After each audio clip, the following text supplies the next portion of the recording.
Eh bien, soyez tous les bienvenus ce soir. Comme on a commencé plusieurs animations, tous les deuxièmes dimanches de chaque mois, on essaye de faire, avec l'association ECHO, faire venir un orateur. Et ce soir, c'est Jean-François Froger.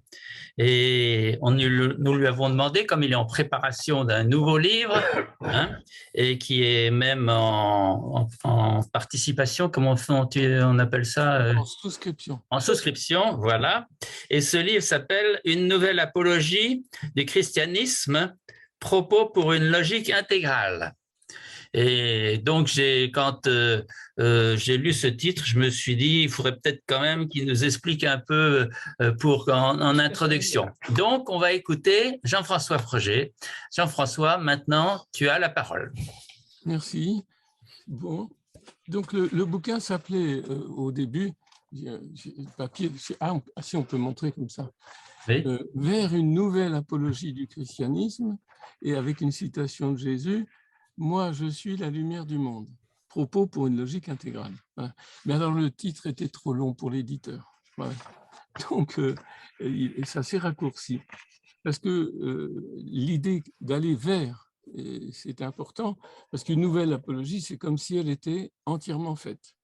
Et alors qu'en fait, elle est en projet. Elle est pratiquement réalisée, mais c'est quand même un projet. Je voudrais vous lire au début ce que j'ai mis en entrée du bouquin, d'ailleurs, en exergue, c'est un passage de Benoît XVI, que j'ai trouvé qui était très beau. Et donc, il dit que le mal ne vient pas de la source de l'être lui-même. Il n'est pas également originel. Le mal vient d'une liberté créée, d'une liberté dont on a abusé. Comment cela a-t-il été possible? Comment est-ce arrivé? Cela demeure obscur. Et alors là, j'ai souligné, enfin, vous verrez dans le bouquin, le mal n'est pas logique. Seul Dieu et le bien sont logiques, sont lumière. Le mal demeure mystérieux. Nous pouvons deviner, pas expliquer. Nous ne pouvons pas même le raconter comme un fait détaché d'un autre, parce qu'il s'agit d'une réalité plus profonde. Cela demeure un mystère d'obscurité, de nuit. Alors, c'est un peu plus long, mais j'abrège. Et ce qui est important, c'est ce soulignement de la part du pape, de l'ex-pape Benoît XVI, qu'il n'y a pas de logique dans le mal. Le mal n'est pas logique. C'est la première fois que je lis ça. C'est une évidence, mais enfin, ça valait la peine d'être dit. Et que seul le bien et Dieu sont logiques. Donc, c'est pour ouvrir l'esprit et le cœur, d'ailleurs, à une pensée qui est plutôt rare, à savoir que la logique est importante. Voilà. Parce qu'en général, on considère que c'est une formation pour les mathématiciens, par exemple, ou dans les études classiques, on faisait un petit peu de logique aristotélicienne. Il se trouve que toute la pensée de l'Église, depuis saint Thomas d'Aquin, est liée à une logique, au moins dans le catholicisme. C'est la logique d'Aristote, qui a été introduite par saint Thomas d'Aquin. Et pourquoi il a fait ça? C'est intéressant de se poser le problème, parce que la logique d'Aristote, à l'époque déjà, jusqu'à aujourd'hui ou presque, était la seule logique disponible. Et aujourd'hui, la plupart des gens imaginent qu'il n'y a qu'une seule logique, c'est la logique aristotélicienne. Bonjour à Olga et André. Ah, chic. Je suis vraiment très, très heureux de vous voir. Oui. Voilà. C'est ça, quand on voit tout le monde sur l'écran. Donc, avoir l'idée que la logique gouverne non seulement les raisonnements, mais tout le langage.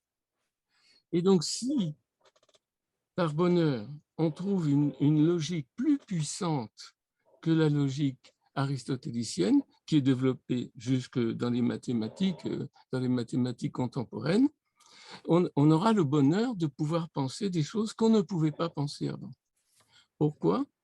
Parce que la logique impose une contrainte à la pensée, une contrainte justifiée pour que les discours raisonnables, selon la raison, puissent être transmissibles à d'autres. Donc, quand il nous faut une langue commune pour parler, et ça suppose beaucoup de problèmes quand on parle plus des langues étrangères, mais ce n'est pas simplement un problème de langue, il y a la structuration de notre pensée qui est la plupart du temps inconsciente parce qu'elle est unique et jamais remise en question. Alors, le bouquin que je présente, il remet en question l'impérium de la logique aristotélicienne. Alors, il y a eu des essais, pour les physiciens ont eu déjà un problème de ce type, parce que, évidemment, la logique binaire, comme on l'appelle, n'est pas suffisante. Ça, tout le monde le sait. Et donc, enfin, dans le monde physicien. Et tout le monde essaye, en tâtonnant, de trouver autre chose. Alors, la grande nouveauté que je propose, j'allais dire que nous proposons, mais mon co-penseur de la chose, si on peut dire, est malheureusement décédé. C'est Robert Lutz, qui était mathématicien tout à fait professionnel, chercheur en mathématiques même, et avec qui j'ai travaillé une quinzaine d'années. Donc, je voudrais lui rendre hommage ce soir, parce que la plupart disons, de la technique logique que j'emploie dans le bouquin, ça s'est fait avec lui. C'est vraiment un travail dans un dialogue, et parce que tout seul, on aurait, ce qu'on se disait souvent, en riant d'ailleurs, c'est que l'un sans l'autre, on n'aurait pas avancé. Pourquoi? C'est un peu difficile, parce que ce qui nous empêche de penser, en général, ce sont les évidences. Et donc, nous avons eu à lutter contre les évidences que notre culture nous donnait. On partageait la même culture, et les mêmes mathématiques d'ailleurs, hein, mais lui, c'est un grand maître en mathématiques. Donc, grâce à lui, nous avons pu formaliser des idées qui venaient, au miracle, qui venaient de l'écriture sainte. Alors ça, c'est une chose qu'on n'a pas beaucoup l'habitude d'entendre, évidemment. C'est qu'il y a des structures logiques dans l'écriture sainte. Et c'est ça la clé à comprendre pour dire qu'il y a une nouvelle apologie possible. C'est-à-dire qu'on peut montrer que l'écriture sainte n'est pas mythique, contrairement à tout ce qu'on croit, parce qu'il y a des images qui sont de l'ordre de la mythologie. Mais ce n'est pas parce qu'on emploie des images de type mythologique qu'on a un langage mythologique. Tout dépend de la logique qu'on a. Alors, ça pose de très gros problèmes d'exégèse et ça fait faire attention aux traductions. Alors, je vous raconte un peu l'histoire, l'origine, je ne sais pas si le temps passe vite, après je parlerai du bouquin lui-même, mais d'où viennent toutes ces idées? Parce que souvent on me pose la question, alors je devance les questions. D'où viennent toutes ces idées? Viennent de la méditation sur le récit de la fabrication de la femme. Parce que vous savez que dans la Bible, la femme n'est pas créée, elle est fabriquée, elle est construite. Hein? C'est le verbe bana en hébreu. L'homme, Adam, est créé, il est façonné à partir de la poussière de la terre. Hein? Vayatsar Elohim et afar mina Adam en hébreu. Donc il est façonné. Donc on va voir qu'il est important de dire, pas simplement de dire que l'homme est créé, comme tout l'univers, mais qu'il est un travail de Dieu. On ne peut pas le dire des étoiles, ni même des haricots verts, je ne sais pas quoi, tout est créé, mais l'homme est très spécial parce que le récit nous dit qu'il est resserré, Yatsar, il est resserré à partir de la poussière. Donc c'est un travail, parce que quand on transforme une matière préexistante et qu'on y ajoute un acte et qu'on obtient une deuxième chose, donc il y a une transformation, ça s'appelle un travail. Et donc il se trouve que la Genèse nous montre la création de l'homme comme un travail de Dieu. Il est à la fois créé et travaillé. Alors c'est très important parce que ce travail, on va le voir, est à compléter par l'homme lui-même. L'homme doit collaborer à sa propre nature. Et ça, on le voit dans toute l'Écriture.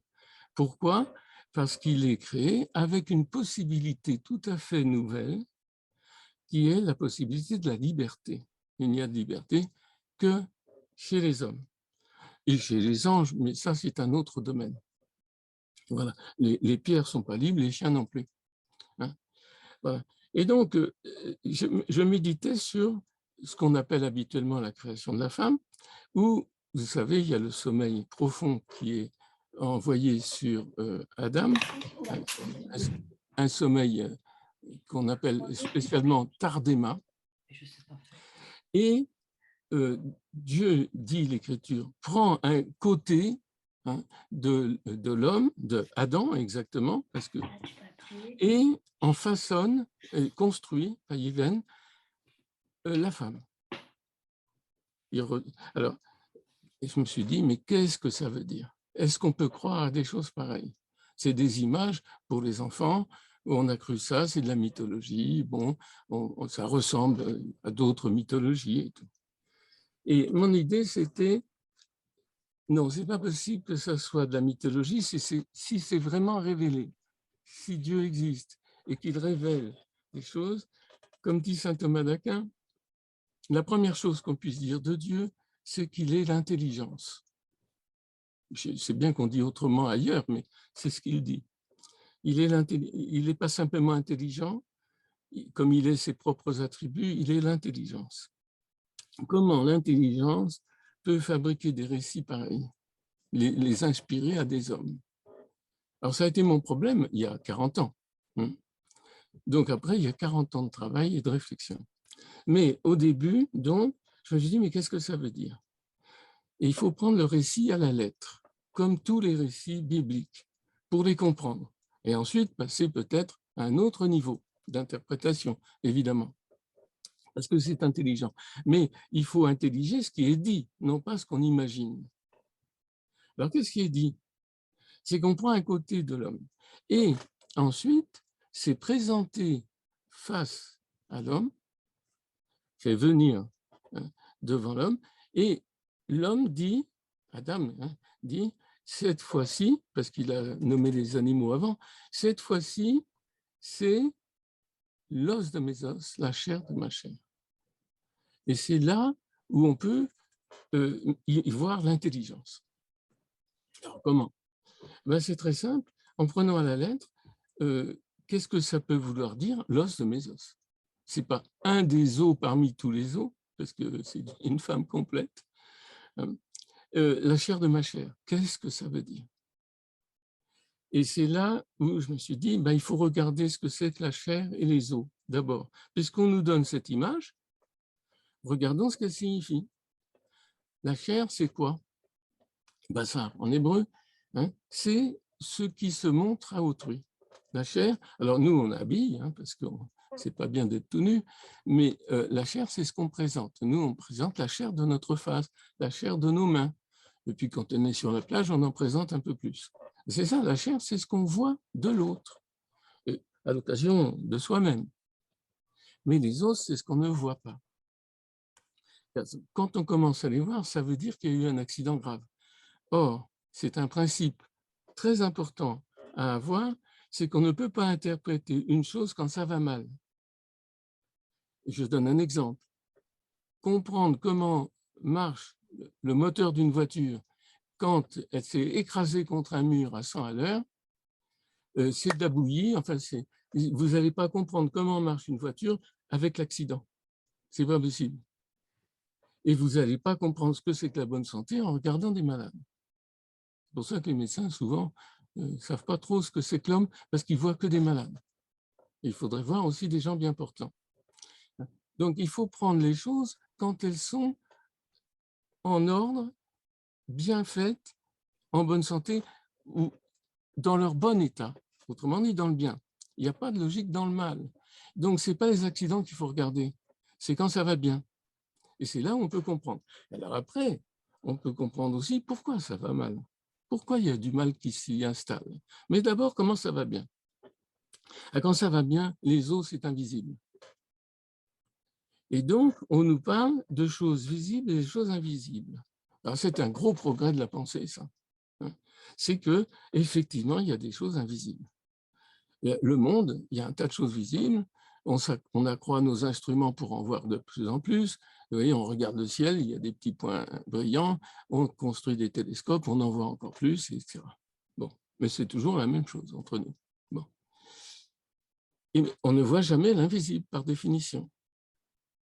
Parce qu'il y a des choses cachées. Alors là, on peut dévoiler, mais elles ne sont pas invisibles. Elles ne sont pas visibles occasionnellement. Ça, c'est les choses cachées. Et les choses cachées, on peut les dévoiler. Mais il y a des choses invisibles. L'os, c'est une chose invisible quand on prend l'homme vivant. Et c'est l'homme vivant qu'il faut regarder parce que c'est là la source de toute connaissance et inspiration qui existe dans le monde. Qui c'est qui connaît quoi que ce soit ici-bas? C'est l'homme. Et qui s'il y avait des erreurs, c'est nous aussi. Voilà.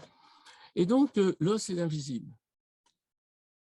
Mais alors après, pourquoi dire os de mes os et chair de ma chair? Parce que c'est issu de moi? Non.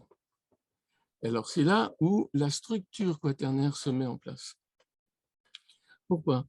Parce que l'os des os, ça veut dire il y a de l'os plus os que l'os, os de mes os. Parce que c'est comme mes os, elles partagent la même nature. Et chair de ma chair, il y a quelque chose de plus que je ne vois pas, justement. Et j'ai besoin d'une révélation pour... Alors, la femme, là, qui est créée, qui est fabriquée, est mise devant l'homme pour qu'il voit ce qu'il ne pouvait pas voir. Et donc, c'est la figure de la révélation.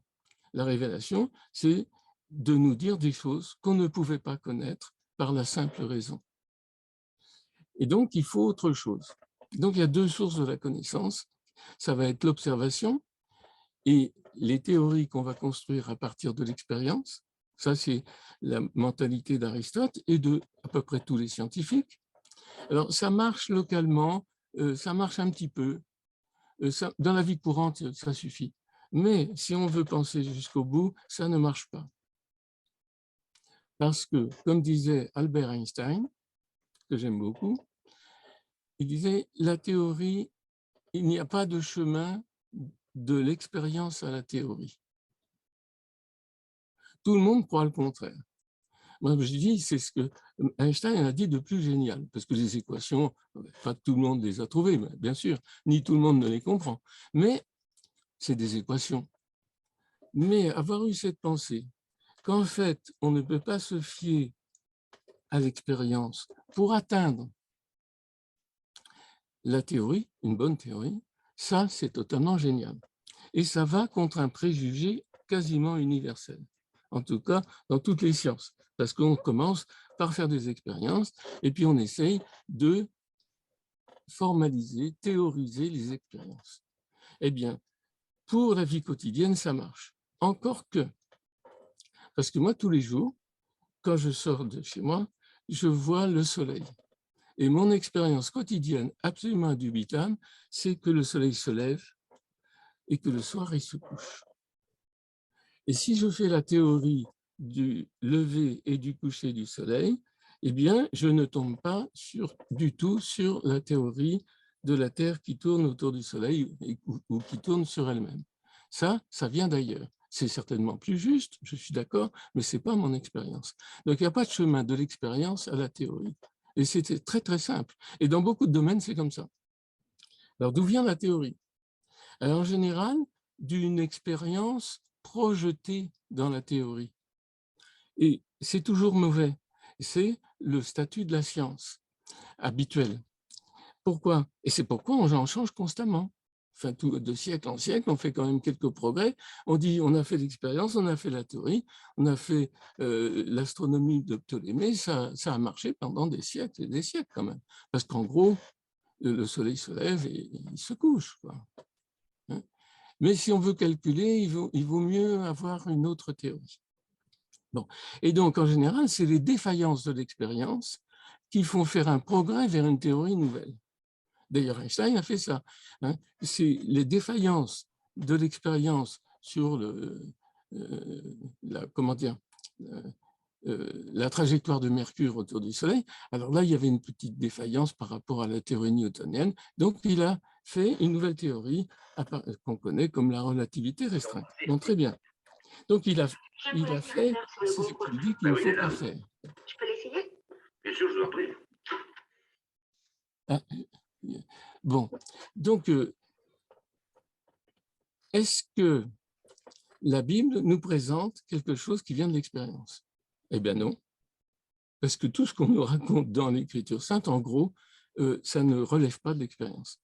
Par exemple, que le monde soit créé, eh bien, vous pouvez regarder des montagnes ou la mer ou n'importe quoi d'autre pendant une éternité, vous ne verrez jamais que c'est créé. C'est une théorie qui ne vient pas de l'expérience. Et d'ailleurs, Aristote, dans sa philosophie, dit on ne peut pas trancher sur l'éternité du monde. Et saint Thomas d'Aquin, qui suit Aristote, dit on ne peut pas trancher. Mais comme la Genèse nous dit que le monde a commencé, alors on va dire qu'elle a commencé. Mais ce n'est pas rationnel du point de vue de l'expérience. Et précisément, c'est une chose révélée. Et l'idée de création n'existe nulle part ailleurs que dans Moïse, enfin dans la Torah. Parce que souvent, les Occidentaux, ils parlent des récits de création, je ne sais pas, en Inde ou ailleurs, mais ce n'est pas du tout des récits de création, c'est des récits d'origine. Mais comme nous, en Europe, en tout cas, on était imprégnés du christianisme et de la terminologie chrétienne, donc on parle de la création, pour dire à peu près n'importe quoi d'ailleurs. Hein. Et du coup, quand on a lu, par exemple, les récits mésopotamiens ou égyptiens ou indiens sur les origines du monde, ou les mythes grecs, on a toujours affaire à de la mythologie. Eh bien, vous regardez, il n'y a jamais l'idée de création. Il y a toujours quelque chose d'antérieur, il y a toujours un no man's land, un brouillard indéfini, de l'indifférencié à l'origine, et alors les dieux, ils mettent de l'ordre là-dedans. Et quand on lit la Genèse de façon un peu distraite, on a l'impression que c'est la même chose. Mais une impression seulement, parce que quand on lit exactement le texte, ce n'est pas du tout ça qui est dit. Hein. Et c'est dit comme un principe, Bereshit, bara Elohim, et Hashamaim, Ve'et Haaretz, au commencement. Alors, qu'est-ce que c'est que ce commencement? Voilà. Et ça nous vaut des difficultés considérables dans la pensée et dans les efforts pour faire coïncider nos connaissances physiques avec la révélation. Eh bien, dès qu'on fait ça, on se trompe. Alors, on a l'exemple du 19e siècle qui a voulu faire coller, entre guillemets, les théories géologiques naissantes avec les 6 jours. Les 6 jours, tout le monde dit, c'est rigolo, les 6 jours, c'est pas possible, ça c'est de la mythologie. Bon, c'est pour justifier la semaine et le Shabbat. Bon, ça c'est des idées d'exégète, mais c'est pas la réalité. Qu'est-ce que c'est que ces 6 jours? Alors, quand on essaye de faire coller avec les connaissances de l'actualité, on essaye de faire coller ça avec les époques géologiques. On a vu que ça faisait, comment dire, c'est une erreur, quoi. Au début, on a essayé d'y croire, ça s'appelle le concordisme. Eh bien, aujourd'hui, il y a un nouveau concordisme qui vient de paraître, 150 000 exemplaires. Hein. Vous voyez le bouquin dont je parle. C'est une erreur profonde, mais qui remplit d'aise tous les gens. Parce que le raisonnement, c'est le monde a eu un commencement à cause du Big Bang, il aura une fin à cause du froid universel, l'expansion des gaz. Bon, c'est à mourir de rire. On a une certaine expérience du monde, on fait un certain modèle, mais qui est déjà dépassé. L'affaire du Big Bang est déjà contestée. Ça ne marche pas, cette affaire. Eh bien, s'appuyer sur des choses pareilles pour comprendre la création, c'est stupide. Et quand même, l'abbé Lemaître, qui avait pensé l'atome primitif, et devant l'enthousiasme même de Pie XII, avait dit du calme, ça n'a rien à voir avec la création. Il était intelligent, cet homme-là. Hein. Il avait prévenu qu'il ne faut pas confondre. Eh bien, aujourd'hui, il ne faut pas confondre le Big Bang avec la création du monde. C'est une sottise. Alors, des arguments, il y en a, hein, des équations aussi. Alors, pour ça, pourquoi? Pour dire qu'on ne peut pas comprendre le texte comme le résumé un peu facile, un peu enfantin de ce que les hommes croyaient de leur expérience et ça. Je vais vous dire, aucun homme n'a jamais fait aucune expérience sur la création. C'est la chose la plus inintelligible possible. Donc c'est vraiment, c'est une révélation extraordinaire. Seulement, quand on a reçu la révélation de la création, le monde est créé. Après, on a le droit, et même le devoir, me semble-t-il, de se poser la question, mais enfin, qu'est-ce que ça nous enseigne? Pourquoi nous révéler une chose pareille? Hein? C'est ça. Comment on a la théorie, descendons vers l'expérience. Qu'est-ce que ça éclaire sur le monde que nous connaissons? Une révélation, c'est fait pour nous instruire et nous aider à comprendre mieux le monde dans lequel nous sommes et nous-mêmes avec. Et donc, la création, qui est une vérité révélée, doit pouvoir illuminer notre intelligence. Alors, quelles sont les conditions pour penser la création? Eh bien, c'est assez simple, mais c'est nouveau. Donc, c'est un peu difficile à comprendre parce que nous avons tous les préjugés qui s'y opposent.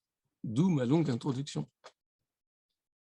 Il faut lutter contre ses propres préjugés et construire un discours qui soit intelligible. Alors, je fais un nouveau chapitre dans la présentation, mais je traite de tout ça dans le bouquin. Qu'est-ce que c'est que de donner une parole intelligible? Comment on comprend quelque chose? Alors, le langage, à lui tout seul, n'est pas forcément intelligible. Et d'ailleurs, on a du mal à se comprendre les uns les autres, surtout quand on parle à partir de ce qu'on ressent. L'expérience, il n'y a pas de chemin vers la théorie. Et donc, c'est intransmissible. Parce que ce qui est vraiment transmissible, c'est ce qui est intelligible, précisément. Les sentiments sont incommunicables. On voit à peu près quelqu'un en colère, on voit qu'il est en colère. Quelqu'un qui est gentil, on voit qu'il est gentil. Mais ça ne va pas très loin quand même. Pour comprendre le monde, pour comprendre la création, pour comprendre l'homme. Alors, une parole intelligible, ça suppose l'usage de la raison. Et j'ai cité dans le bouquin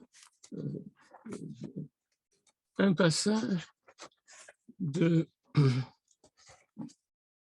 c'est juste à la fin je cherche une feuille, voilà. C'est un dogme de Vatican I, pas Vatican II. Hein. Vatican I est beaucoup plus rigoureux, c'est très court, il y a 3-4 pages à comprendre. Et il dit, l'Église a toujours tenu et tient encore qu'il existe 2 ordres de connaissances, distinctes non seulement par leurs principes, mais aussi par leur objet. Par leurs principes, puisque dans l'un, c'est par la raison naturelle, et dans l'autre, par la foi divine que nous connaissons. Je dis par exemple que la création, c'est par la foi divine. Ce n'est pas du tout par la raison naturelle. Par leur objet, parce que, outre les vérités que la raison naturelle peut atteindre, donc l'expérience habituelle, nous sont proposés à croire des mystères cachés en Dieu. Par exemple, le mystère de la Sainte Trinité. Personne ne peut inventer une chose pareille. Alors après, il s'agit de comprendre. À croire des mystères cachés en Dieu qui ne peuvent être connus s'ils ne sont divinement révélés. Et un peu plus loin, ils expliquent, lorsque la raison, éclairée par la foi, cherche avec soin, piété et modération, elle arrive, par le don de Dieu, à une certaine intelligence très fructueuse des mystères. Donc, les mystères sont proposés à notre raison. Soit grâce à l'analogie avec les choses qu'elle connaît naturellement, on va voir que l'analogie est une chose importante, soit grâce au lien qui relie les mystères entre eux et avec la fin dernière de l'homme. Jamais, toutefois, elle n'est rendue capable de les pénétrer de la même manière que les vérités qui constituent leur objet propre. Non seulement la foi et la raison ne peuvent jamais être en désaccord, mais encore elles s'aident mutuellement. La droite raison démontre les fondements de la foi. Voilà pourquoi nous pouvons faire une apologie. L'apologie, c'est la démonstration des fondements de la foi, qui peut être donnée à tout un chacun, ensuite libre aux uns et aux autres d'y adhérer par l'intelligence. Et c'est ce qu'on appelle les éléments de crédibilité de la révélation, quand on fait de la théologie. Donc la droite raison démontre les fondements de la foi et, éclairée par la lumière de celle-ci, elle s'adonne à la science des choses divines. Et moi j'ajoute à la science tout court aussi, on va voir. Quant à la foi, elle libère et protège la raison des erreurs et lui fournit de multiples connaissances. Eh bien, moi je dis que tout notre travail est de bien définir de quoi il s'agit lorsqu'on parle de raison, de droite raison, de connaissance par la foi. Donc ça, c'est à la fin du bouquin, c'est la conclusion. Alors, l'apologie du christianisme, c'est, je dis, d'ailleurs, je viens de recevoir la préface qui est faite par notre bon père Francisco José Sáez d'Espagne, qui travaille à l'université Comillas de Madrid et qui a bien voulu faire une préface pour ce bouquin. Alors, il l'a lu et relu plusieurs fois, et il a bien décrit, alors je ne peux pas vous lire toute cette préface parce que c'est un peu long, mais c'est magnifique, donc je le remercie, on ne sait jamais s'il écoute maintenant. Et il dit, le rationalisme est déjà vaincu, tout comme le fidéisme, parce que le fidéisme, c'est de croire sans s'occuper de la raison. Eh bien, c'est une erreur grave, et qui empêche les autres de croire. Parce qu'il dit, vous croyez ce que vous voulez, mais c'est arbitraire, c'est personnel. Vous avez choisi de croire, bon d'accord. Alors, s'il y a un acte de liberté dans la foi, oui, mais elle est fondée sur quelque chose de rationnel. Alors, l'apport de la logique est de mettre de l'ordre dans le discours. C'est ce qu'a fait saint Thomas d'Aquin. Mais la logique aristotélicienne étant si étroite que ça ne colle pas vraiment avec la révélation. Et donc, il est constamment en train de jouer avec ça. C'est très difficile. Et il a, par exemple, sa preuve de l'existence de Dieu par le premier moteur, qui est une preuve concordiste, qui ne marche pas, surtout quand tout se meut naturellement et par soi. Parce qu'en physique, on voit ça. Il n'y a pas besoin de donner une pichenette pour que ça bouge, tout bouge. Donc, sa démonstration, par exemple, est complètement fausse. D'ailleurs, elle n'a jamais convaincu personne. Mais il y en a d'autres, des démonstrations. C'est l'intelligence de ce que c'est que la création. On se dit, mais tiens, ça correspond à de la logique. Alors, comment on y va?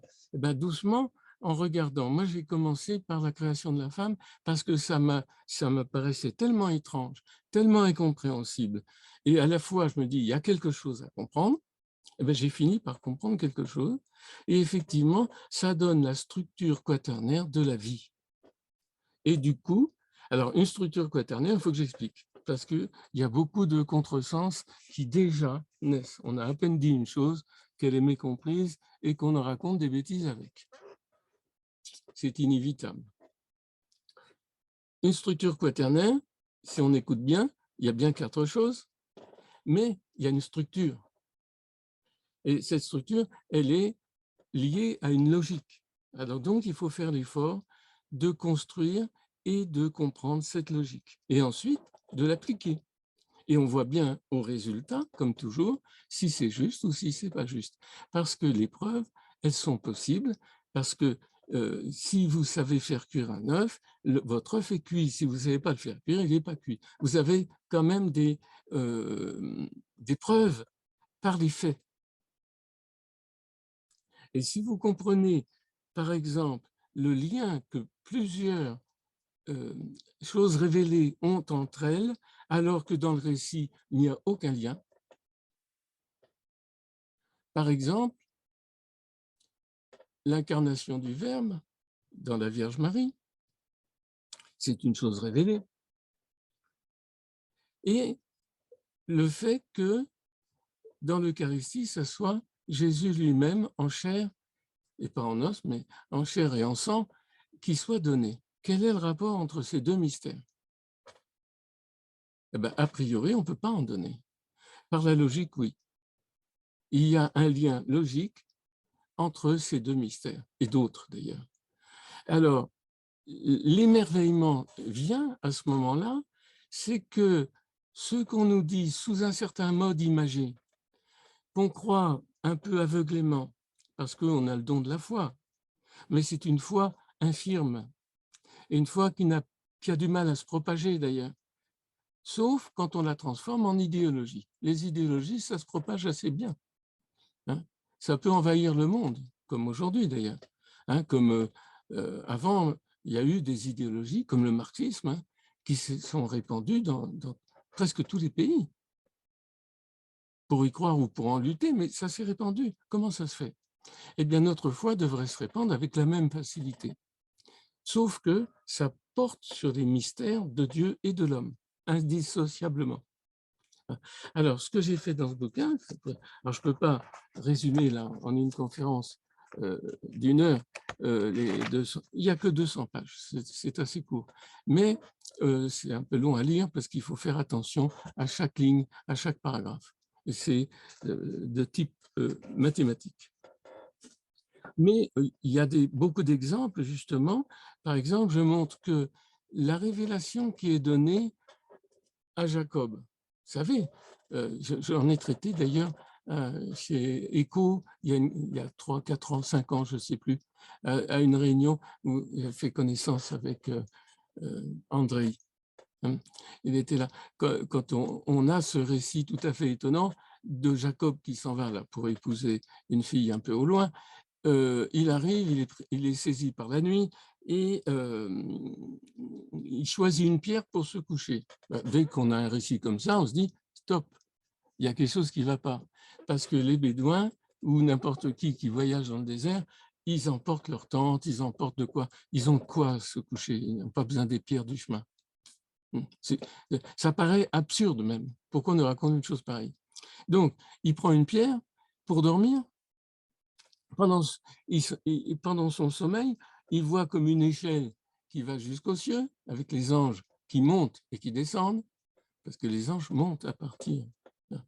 Souvent, on transforme le texte pour le fait que les anges descendent et puis qu'ils remontent, parce que les anges sont au ciel. Ça, c'est ne pas lire le texte.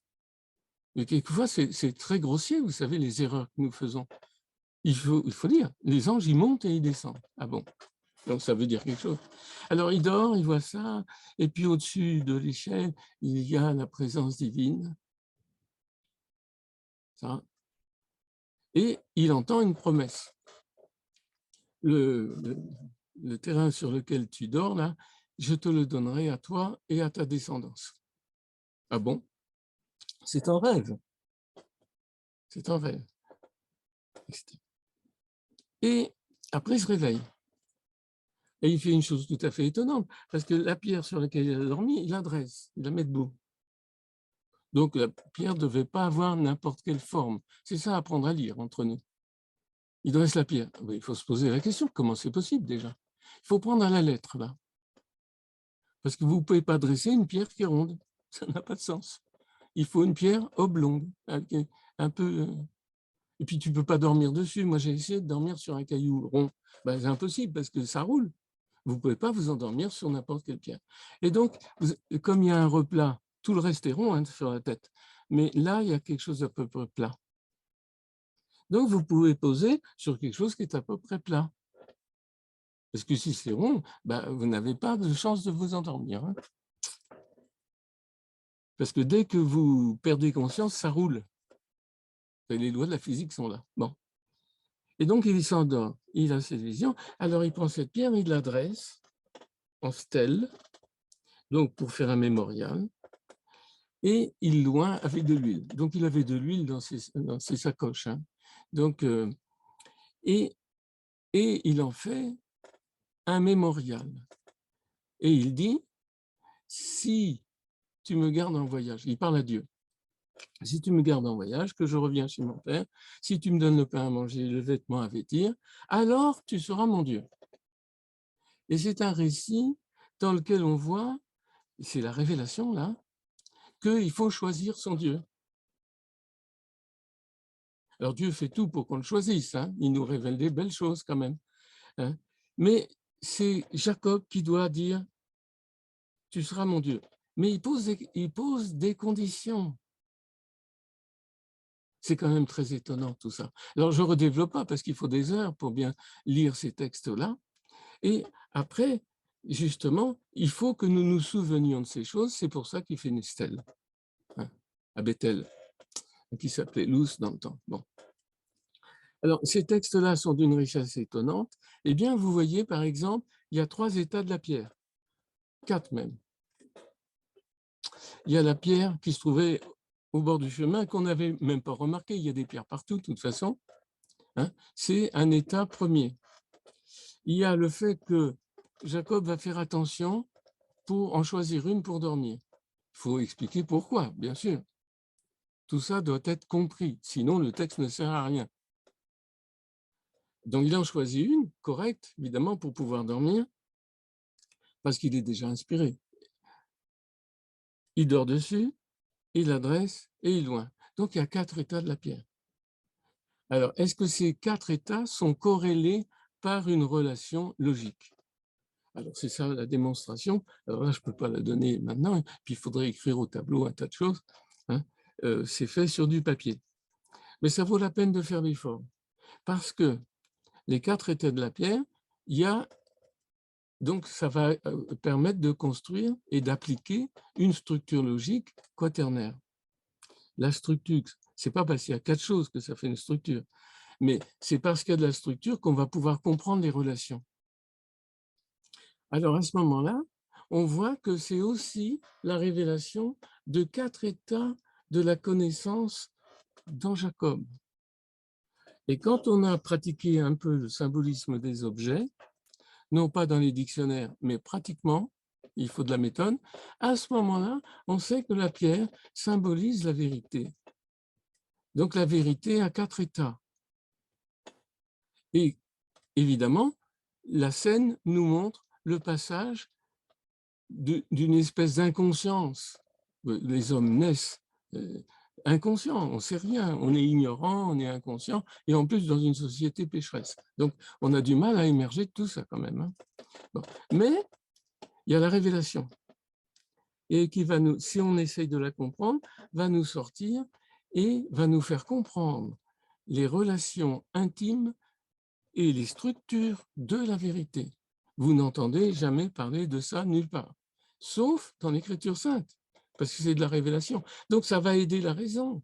Et vous allez voir qu'il y a 4 états de la connaissance, parce que la vérité est faite pour être connue. Et il y a des états de connaissance eh bien, qui sont très difficiles ou pratiquement inaccessibles. C'est justement, par exemple, la pierre qui existe là, mais qui ne prend de l'intérêt que lorsque un homme arrive et il a choisi pour dormir. Avant, elle est là, donc il y a de la vérité qui est là et qui ne sert strictement à rien. Sauf qu'il faut qu'elle soit là pour pouvoir être choisie un jour. Vous voyez qu'on entre dans des phénomènes qui sont logiques, qui sont de la révélation et qui sont aussi moteurs de la vie spirituelle. C'est-à-dire que lorsqu'on est pris par ça, on adhère avec toute son intelligence dans tout ce qui est intelligible de la révélation qui nous déborde, ça c'est certain. Mais ce n'est pas parce que l'océan nous déborde qu'on ne construit pas des bateaux pour aller sur l'océan. Eh bien, la même chose, ce n'est pas parce que la révélation nous déborde qu'il ne faut pas construire des structures logiques pour naviguer à l'aise dans la révélation et en recevoir tous les bénéfices. Les bénéfices, c'est la foi, parce qu'on s'ouvre à la révélation qui vient de Dieu. Je rappelle la définition classique de la foi. La foi, c'est l'assentiment de l'intelligence à la vérité révélée. C'est très important. Assentiment, c'est-à-dire qu'il y a un acte de volonté quand même, qu'on ne peut pas faire n'importe comment. Il faut dire oui. Donc, il y a un acte de liberté. Mais à quoi? Assentiment de l'intelligence qui comprend quelque chose quand même, à la vérité révélée.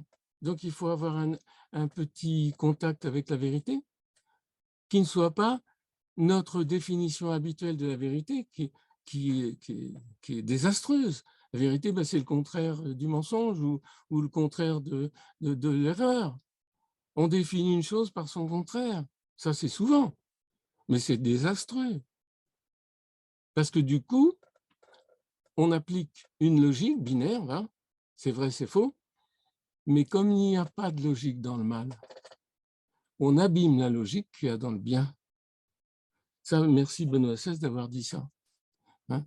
Il n'y a pas de logique dans le mal. Donc, il ne faut pas essayer de le comprendre d'ailleurs. Hein, il faut essayer de comprendre le bien. Alors après, on voit bien que toutes les défaillances, ça fait du mal. Mais ce n'est pas intelligible en soi. La seule chose intelligible, c'est le vrai, le bien, la bonté, Dieu.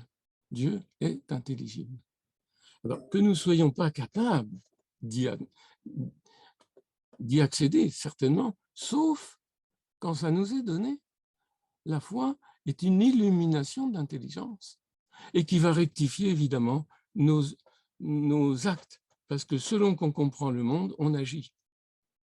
Si tout le monde est méchant, on va se conduire en méchant, forcément. Si la bonté est possible, et il faut le démontrer, hein, alors on va se conduire peut-être un peu avec de la bonté. Je regarde l'heure parce qu'il est 21h27, donc ça fait 1 heure que je parle pratiquement. Donc peut-être qu'il faut que je m'arrête. Mais alors le bouquin, si ça vous intéresse, je peux vous dire la table des matières. Tu as encore 10 minutes. Ah, j'ai 10 minutes, c'est bien. Vous n'êtes pas trop fatigué. Ça va? Bon, donc je vous dis un peu ce qu'il y a dans la table des matières. Ça présente le bouquin. Alors, il faut que j'ai la table des matières entière. Parce qu'avec tous ces papiers... Bon. La nature contient-elle des structures logiques? C'est une question qu'on peut se poser, que les mathématiciens ne se posent pas, parce qu'ils écrivent des choses, mais ils ne se demandent pas d'où ça vient. C'est dans leur cerveau, c'est dans la nature, ça vient de Dieu, ils s'en fichent, ils écrivent. C'est des poètes, hein, les mathématiciens. Hein. Et il y a des règles, évidemment. La nature contient-elle des structures logiques? Alors, évidemment, si je pose la question, c'est que la réponse est oui, mais il faut le démontrer. La première opération d'intelligence, ça c'est quand on fait de la métaphysique ou de la logique, on se pose ce problème-là. La parole est la mise en évidence de la logique quaternaire. Il faut commencer par ça. Vers une définition d'analogie. Pourquoi? Parce que dès qu'on parle de logique, on va nécessairement parler du langage, parce qu'il faut un langage pour exprimer la logique. Donc, ce n'est pas indépendant, le langage et la logique. Et dans le langage ordinaire, on emploie une logique très simple, qui est la logique aristotélicienne. Ou n'importe quoi, parce que ça nous arrive de dire n'importe quoi, dans un désordre effroyable, où il n'y a plus rien d'intelligible. C'est le bavardage. Bon. Mais bon, c'est comme ça. Alors, la parole est la mise en évidence de la logique quaternaire. Alors ensuite, vers une définition de l'analogie. Je dis qu'il y a 2 instruments de la pensée. Car comme dit Pascal, l'homme est fait pour penser. Bon. Toute la morale consiste en une pensée juste. Ça, c'est du Pascal. La pensée ne peut s'exercer qu'avec 2 instruments. La logique et l'analogie. Dans la philosophie aristotélicienne, c'est complètement séparé. L'analogie est même un peu rejetée parce que c'est flou. L'analogie, ça consiste à dire, c'est comme. Jésus emploie beaucoup, hein. Donc il faut faire attention. À mon avis, il avait raison, hein. C'est comme, mais alors comment c'est alors finalement? C'est comme ça. Et puis il va faire beaucoup d'analogies et on ne voit même pas le lien qu'elles ont. Parce qu'entre un grain qui tombe en terre et qui pousse tout seul, c'est une des paraboles, une analogie, et puis le filet qu'on jette dans la mer, quel est le rapport? C'est le même royaume des cieux. Eh bien, tant qu'on n'a pas compris le rapport qu'il y a entre la graine qui pousse toute seule et le filet qu'on jette dans la mer pour ramasser n'importe quoi et puis il faut trier ensuite, mais quel rapport? Mais c'est ça comprendre l'écriture. Si on ne peut pas le dire, on n'a rien compris. On dit, non, on va dire des âneries. On va dire, le royaume, ça pousse tout seul. Autrement dit, on n'utilise pas l'analogie. On fait comme si c'était de la description. Et avec le filet, il faut quand même travailler un petit peu, il faut que les pêcheurs pêchent. Bon, alors il faut que les gens dans l'église, ils travaillent un peu quand même, hein, pour ramasser et faire un peu d'idéologie, ramasser le plus d'hommes possible. Bon. Mais non, c'est pas ça. C'est pas ça comprendre les Écritures. Ça, voilà. Alors, ça, c'est tout au début du bouquin. Définir l'analogie. Alors après, la notion de figure, que les pères ont beaucoup développé, ça. On trouve dans tous les écrits des pères, comme Saint Jean Damascène, Saint Grégoire de Nazianze, etc. Ça.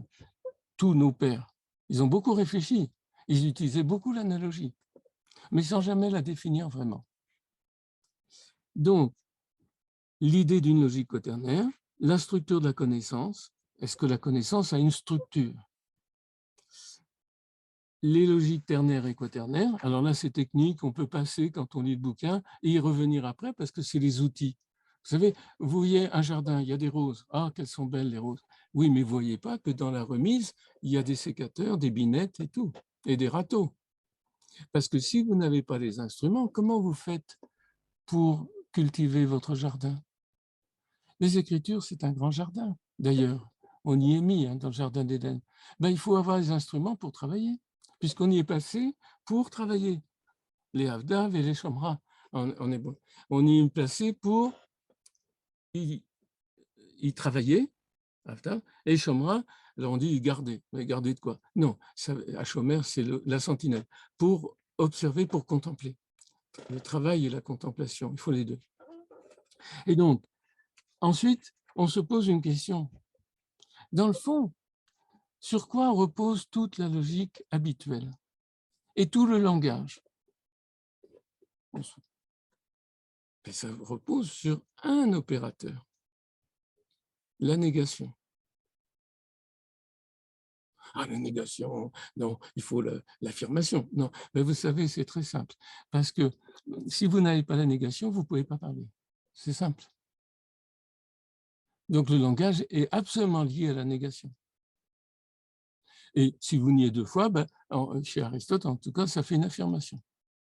Bon, donc on peut tout dire avec la négation. C'est le cadeau le plus divin que Dieu nous ait fait. Ça nous permet de penser, ça nous permet de parler. Et à l'occasion, ça nous permet de comprendre. Et donc, je me suis posé une fois la question, je ne sais plus quelle année, mais dans le fond, qu'est-ce que c'est qu'une négation? À l'époque, je travaillais avec mon ami mathématicien qui s'appelait Robert Lutz, à qui je rends hommage encore. Et je lui dis, écoute, toi qui es mathématicien, deux métiers, il était même un grand ponte, hein. Il faisait de la topologie différentielle en 7 dimensions. Je lui dis, tu m'expliques un peu de quoi il s'agit? Il me dit, non, ça va te faire perdre du temps, parce qu'il faut 4 ou 5 ans pour comprendre ces choses-là. Bon, et que ce n'est pas utile à tout le monde. Bon. Et donc, il ne m'a jamais expliqué ce qu'il faisait. Et moi, je lui dis, j'aimerais que tu m'expliques quand même une chose beaucoup plus simple qu'un enfant de 4 ans peut poser. Maman, qu'est-ce que c'est que la négation? En général, les enfants ne posent pas cette question. Et les adultes seraient bien en peine d'y répondre. Il me dit, c'est évident. Et je lui dis, non. Pour moi, ce n'est pas évident. Il me dit, mais puisque tu es patron là, dans ton université, tu pourrais demander à tes doctorants d'aller chercher un petit peu s'il y a une thèse sur la négation. Oh ben, il y en a forcément, quoi. Donc, il a fait, parce qu'il était aimable et dévoué, il a demandé à ses doctorants d'aller chercher dans l'immense bibliothèque mathématique que je connais d'ailleurs, est-ce qu'il y a une thèse sur la négation? Qu'est-ce que c'est qu'une négation? Rien. Il n'en revenait pas. Il ne s'était jamais posé la question. Et vous pouvez chercher sur Internet, il n'y a rien. Simple. C'est tellement naturel, c'est tellement une évidence. Il se trouve que ce n'était pas une évidence pour moi. Il faut lutter contre ses propres évidences. Et donc, je lui ai posé, et là, ça a beaucoup marqué tout le développement ensuite mathématique qu'on a fait sur la logique quaternaire. Parce que dès qu'on se pose la question, mais dans le fond, qu'est-ce que c'est qu'une négation? Vous avez une proposition P, non P, bon d'accord. Puis après, vous développez, sans jamais dire ce que c'est. Bon, bah, vous avez des bouquins entiers là-dessus. Et alors, il était bien embarrassé. Et un jour, il revient chez moi, parce qu'il venait travailler chez moi, tous les étés, pendant 10 ans. Et il me dit, j'ai trouvé. Est-ce que tu vas être content? Ben, je lui dis, dis toujours. La négation, c'est une fonction involutive sans point fixe. Ah, je dis, bravo, c'est génial. C'est ça qu'il fallait dire, c'est simple. Mais dès qu'on a dit ça, on sait qu'il n'y a pas qu'une seule négation. Pourquoi? Parce que si c'est vraiment une fonction involutive sans point fixe, on peut construire d'autres fonctions involutives sans point fixe que la négation. C'est simplissime, c'est ce qu'on emploie tous les jours, évidemment. C'est ce qui est connu depuis les origines du monde. Bon. Mais dès qu'on y réfléchit, on se dit, mais alors si on passe dans une logique ternaire, ah ben là, il y a un os, c'est qu'on ne peut pas construire une négation avec des choses qui marchent par 3. Bon. Alors, on passe au quaternaire. Là, ça marche bien. Mais là, il y a 3 négations différentes. Et notre pauvre cerveau, qui est habitué à toujours dire non, non, non et non, et puis c'est oui ou non, et c'est binaire, a du mal à comprendre qu'on peut dire non de 3 façons différentes. Et je donne dans le bouquin la preuve de la chose. Et pourquoi c'est si utile et pourquoi c'est si beau, c'est que on prend, par exemple, la proposition divine dans la Genèse à la dame, à l'homme, mais c'est la dame qui répond. De l'arbre de la connaissance bonne et mauvaise, donc il y a une connaissance comme ça, tu ne mangeras pas. Bon, évidemment, elle va et on mange. Donc, c'est la catastrophe. Et on ne fait pas plus attention. Sauf qu'il y avait 4 choses. Il y a l'arbre de vie, il y a l'arbre beau à voir et bon à manger, c'est nos arbres quotidiens, ça. Hein. L'arbre qui est dans l'homme, vous allez me dire, mais c'est pas dit. Mais c'est dit dans Saint Marc. Parce que Jésus fait un miracle spécialement pour nous rappeler que si on voit vraiment ce que c'est que l'homme, on voit l'homme qui marche comme un arbre. Ah bon? Ça fait bizarre. Oui, mais ça veut dire qu'il faut considérer l'homme comme un arbre, c'est une analogie, donc il faut comprendre l'analogie. Et puis, il y a l'arbre de la connaissance bonne et mauvaise, du bien et du mal si on veut, mais qu'il ne faut pas manger. Donc, il y a 4 arbres. Et donc, quand on regarde et qu'on a la logique dans la tête, on se dit, mais quelles sont les valeurs? Non pas de vérité, puisqu'il s'agit de vie ou de mort. Il y en a un qui donne la mort, puis il y en a un qui donne la vie, l'arbre de vie. Donc, c'est des valeurs de vie. Il n'y a pas que le vrai et le faux dans la vie, justement. Et donc, l'arbre de vie, on va formaliser ça. Il y a 4 valeurs de vie.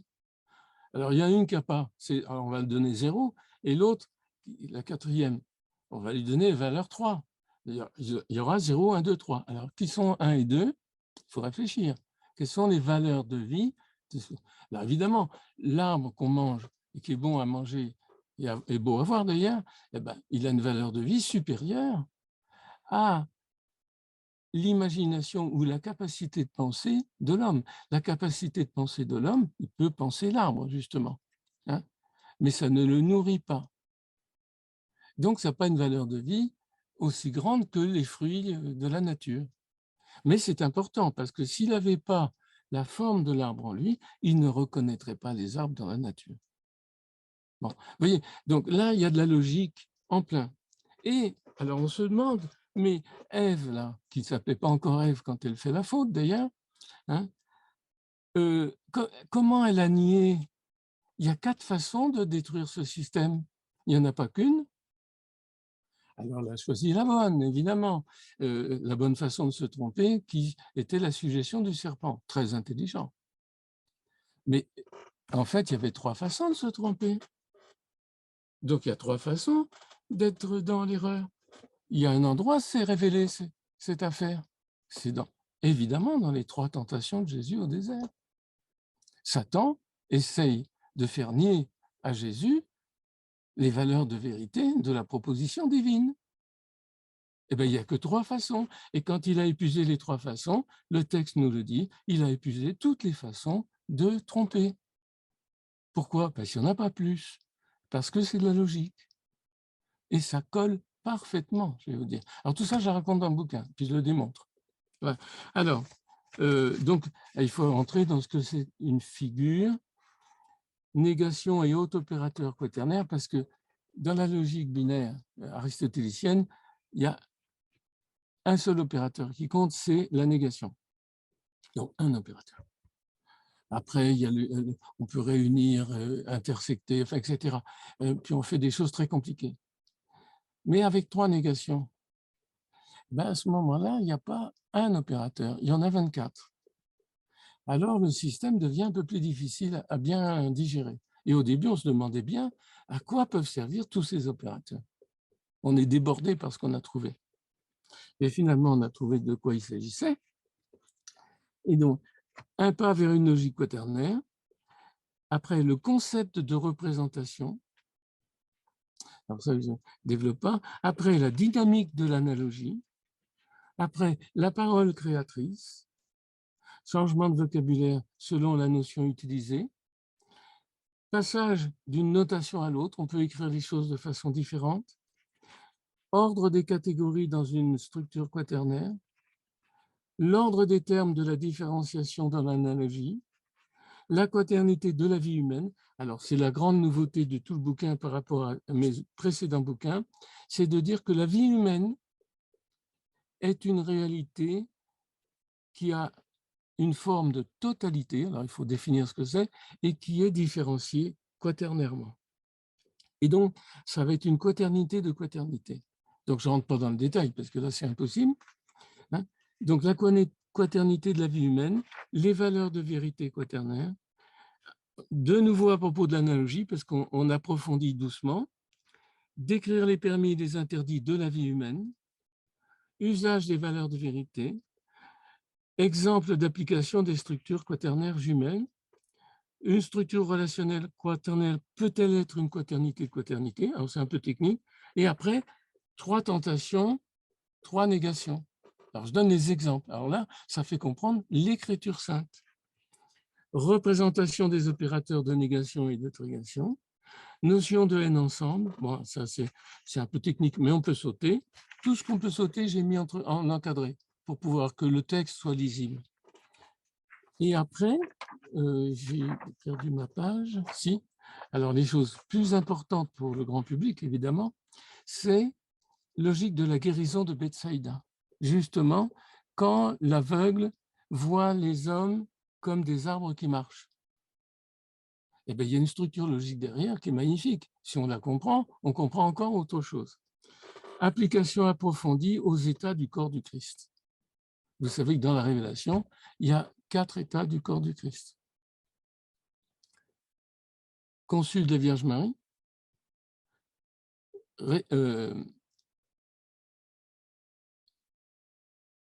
comment dire, ressuscité des morts, assis à la droite du Père et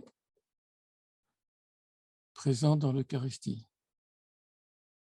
Eh bien, ça relève aussi de la logique. Du moins, il y a un langage de logique qui peut expliquer ces choses et nous embarquer dans une adhésion extrêmement profonde au mystère qu'on ne comprend pas, mais dont on comprend la connexion. Ce que j'ai lu tout à l'heure de Vatican I qui nous dit que la droite raison peut démontrer les fondements de la foi. Eh bien, c'est vrai.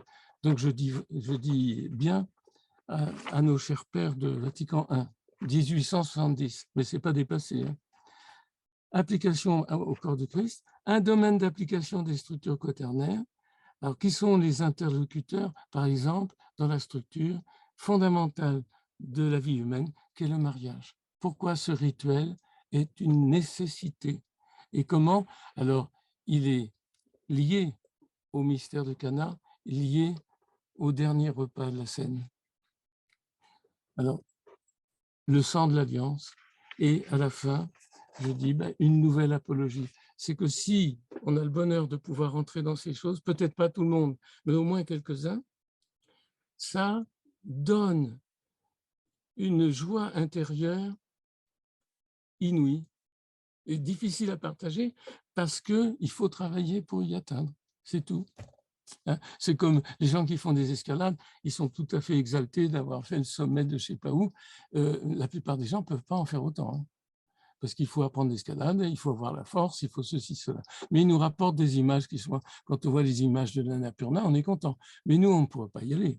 Et bien là, il y a certainement beaucoup de choses dans lesquelles beaucoup de gens ne peuvent pas entrer, mais que si quelques-uns entrent, ils vont rapporter quelque chose de l'ère des cimes. Et bien, ça fait respirer dans notre monde qui, paraît-il, devient irrespirable. Et ça, c'est le début que je trouve, c'est le début de la préface du Père Sarès. Je vous le lis parce que c'est trop beau. C'est « Il n'y a pas de logique dans le mal, qui est dépourvu de tout système respiratoire. » J'aime bien ça. Bon. C'est pour cela que dans le monde divisé par les guerres et envahi par les idéologies, l'atmosphère devient irrespirable. Il nous faut donc trouver une citadelle d'espérance au milieu du désert pour pouvoir respirer l'air pur de la vérité qui remplit les hauteurs. La logique dont traite ce livre est une logique du bien. Bon, etc. Après, il parle un peu de... Bon, voilà. Et à la fin, il dit de belles choses aussi. Il y en a plusieurs pages. Cette nouvelle apologie du christianisme nous invite à ne pas avoir peur de redécouvrir le christianisme comme vérité et de restituer son système respiratoire, sa logique de vie, en chaque créature humaine, singulièrement de personne à personne, de cœur à cœur, comme dirait Pierre Perrier. Nous donnerons ainsi raison à la foi de nos pères, comme l'a souhaité le grand philosophe russe Vladimir Soloviev, auteur d'une philosophie de la connaissance intégrale bien actuelle à plusieurs égards. Je salue Vladimir Soloviev, voilà, puisqu'il connaît bien la théologie orthodoxe. L'homme est le fruit du travail de Dieu.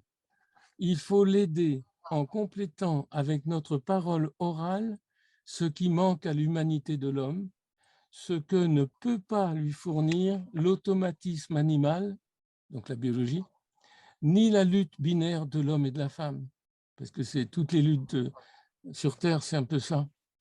La parole rituellement reçue est la condition de la survie spirituelle de l'humanité, parce que l'humanité dans l'homme est la valeur la plus menacée, et précisément à cause de l'idéologie, qui est un refuge pour ceux qui fuient la vie, pour échapper au désir et à la décision. À notre époque, l'idéologie est manifestement destructrice. On voit partout à l'œuvre une destruction apocalyptique, mais, il fait une citation, ceux qui construisent vont plus vite que ceux qui détruisent. C'est Isaïe 49, 7, dans la version de la Vulgate. Il faut savoir découvrir en ces temps troublés les signes de la providence divine et son appel à la liberté, à l'intelligence et à la volonté de l'homme. Parce que la vérité suit son cours imparable. Le rationalisme a déjà été vaincu, tout comme le fidéisme. L'intelligence va être rendue à la foi et la foi à l'intelligence, et cela accomplira le monde. Être chrétien est tout simplement comprendre les Écritures. C'est l'heure de la compréhension intégrale de la révélation. Si une seule créature s'ouvre à la vérité, la lumière a déjà vaincu les ténèbres, car la vie éternelle aura été établie dans un cœur humain.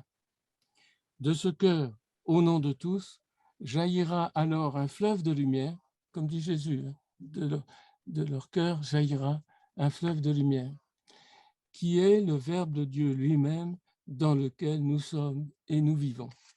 J'arrête là. Donc ça, c'est la préface de Saez. Bravo, hein? Voilà. Merci beaucoup, Jean-François.